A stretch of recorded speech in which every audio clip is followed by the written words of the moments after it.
then, it has been a rocky transfer window so far for Manchester United. Not exactly steaming ahead and getting loads of business done. It seems like it's picking up pace. We've got Mount through the door. It looks like Onana is likely to be next. Still no sign of the striker, although there has been bids going in for Højlund.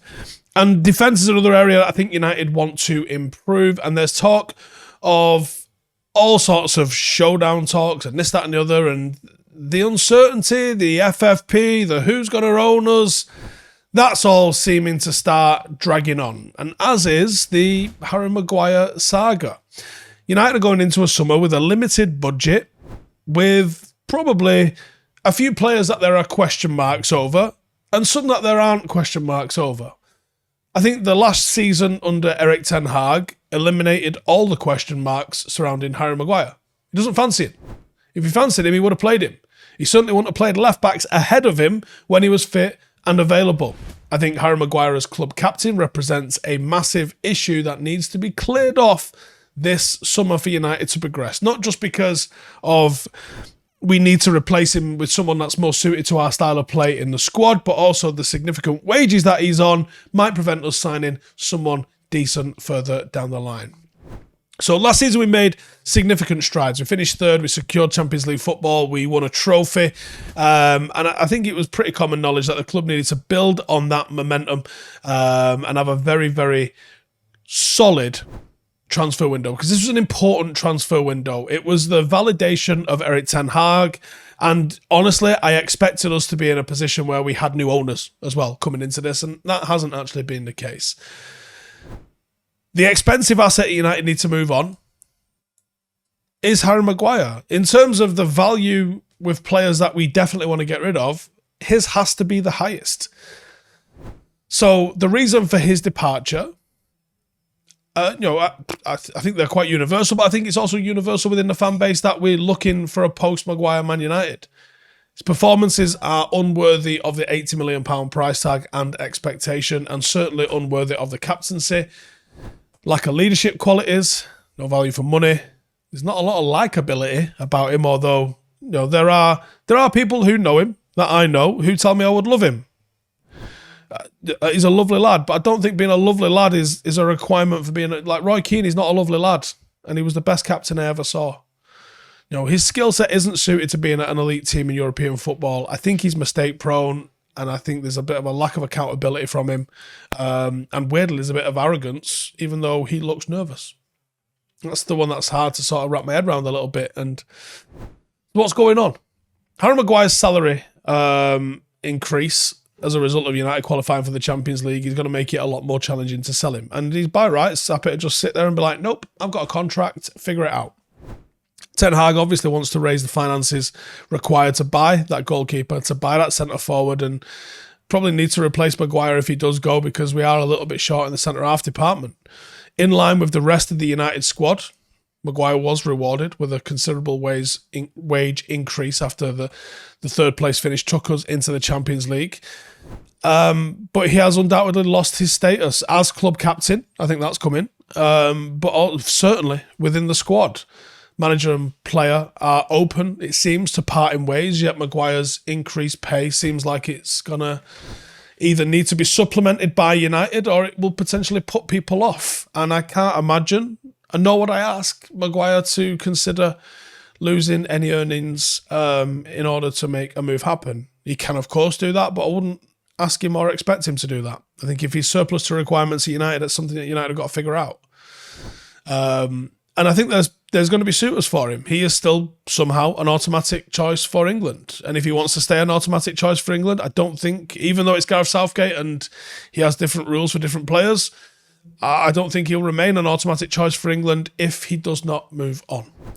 Now, the talk that was 120 million available to Erik ten Hag in this window, just under half of that has been spent on Mason Mount from Chelsea, which means that if he wants to sign more than one player, he's going to need to bring in probably several sales.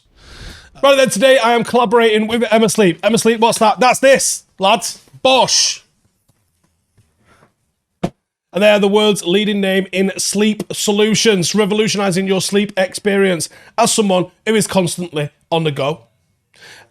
A good night's sleep is absolutely vital, and it's vital for performance, it's vital for well-being, and it's vital for making sure I don't bite everybody's head off because I'm all dead grumpy because I didn't sleep very well. So it makes this sponsorship extremely meaningful to me and my wife. I recently acquired their microfiber duvet, as you can see, and it's good. It's very good, actually, and it's been very good considering how hot it has been at the moment, which is nice. It's crafted with durable premium materials and fabrics, and it ensures top-notch sleep quality and puts each item through rigorous testing. With a 10-year warranty, you can rest easy knowing that your Emma Sleep Cloud Duvet will provide you with years of enjoyment. It's got a TOG rating of 6.7. I don't know at what point you're supposed to learn TOG ratings, but it's got a TOG rating of 6.7 if you're into that, which means it's perfect for all seasons, which is why it's pretty good now, because the heavy duvet that you have in the winter, it's summer and you need something that is good in all weathers and all seasons. Emma Sleep's also got a 14-night risk-free trial if you want to test it out in the comfort of your own home without any worries, and you can do that and experience the quality, the exceptionalism at first hand.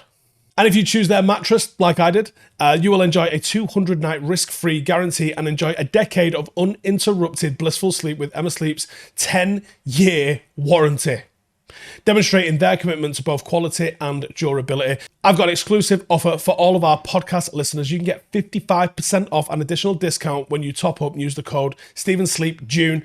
Just click the link in the description and take advantage of this incredible discount. Trust me, you don't want to sleep on this offer, and that pun was absolutely totally intended. Get the sleep you deserve, wake up feeling totally refreshed, ready to conquer the day. Click the link in the description and get started. I think the manager's prepared to sell Fred, who at 30 with a year left on his deal or so, should get 20 million or so, which is nuts really, because we've seen similar players going for a hell of a lot more in the Premier League. Anthony Elanga has got a contract for a while. He should be able to bring in 20 million or so. Scott McTominay, could see him departing if United do bring in either another midfielder or a considerable offer for him comes in.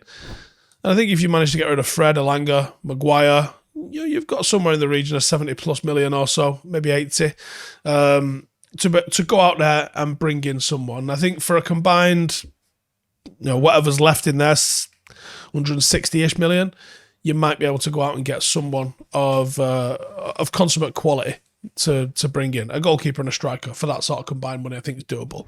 United have made a verbal offer for Onana. It looks like they want somewhere closer to the 50 million mark. And at the time of me recording this, United have only offered them, about 75-80% of that. Ten Hag seems to be an admirer of Rasmus Højlund. He's going to cost somewhere in the region of 50 million. The Maguire sale could put us in the race for Harry Kane, maybe later in the window if we don't manage to get a deal done for Rasmus Højlund. We could even turn our attention to Kolo Muani, who is potentially a better fit than Højlund. One option regarding Maguire is that should he depart for Ten Hag, you could field Luke Shaw in central defence as backup if required to do last season, although I don't know if that's the manager's preference to do that. Harry remains the sort of one deadwood player that could really command a high transfer fee, and the longer the window goes on, the more it looks like he could hang around. There hasn't been any sort of concrete talk of him going anywhere, even Saudi. It could prevent us strengthening the squad if he sticks around. I think it could make it a lot more difficult for us. The moves that City do, City are about to go and dunk 100 million on a player that I don't even know how he gets into their starting 11 at the moment. Chelsea will do Chelsea things, and Arsenal have already spent another significant amount of money. Tottenham probably going to do something, or at least try, especially if they get Kane money. And Newcastle are making something happen. Liverpool won't be as bad. It will be a knife fight to get in the top four this season. United cannot afford to be left behind. And that means being ruthless with the players that are no longer fit for requirement. Now, maybe the club has shown a ruthless edge to them already with David De Gea. I would call it more disrespect than ruthless, but either way, it might sit in both camps, and I think they probably need to do the same with Harry Maguire.